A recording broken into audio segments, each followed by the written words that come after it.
Okey,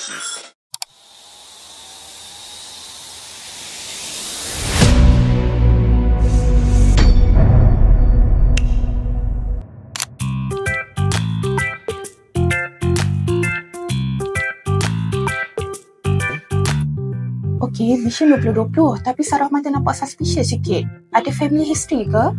Ayah saya adalah glaukoma, tapi saya tak ada masalah kan doktor? Kena buat saringan mata setiap tahun atau 3 tahun sekali. Sebab high risk, terutamanya intraocular pressure. Dengar tu abang. Ya. Aku ingat aku selamat.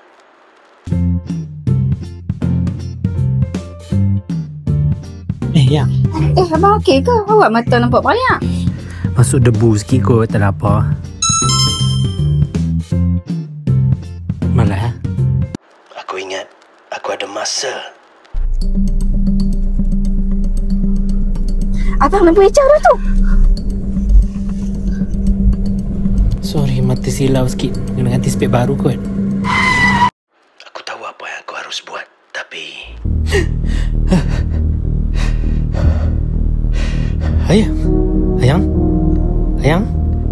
Ayang kat mana?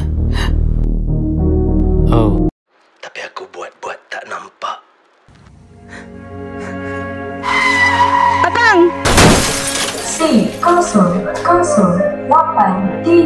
bilik 25.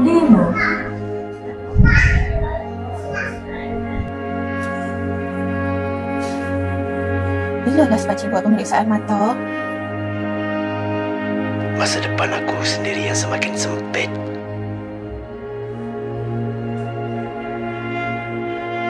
Sampai semuanya menjadi gelap.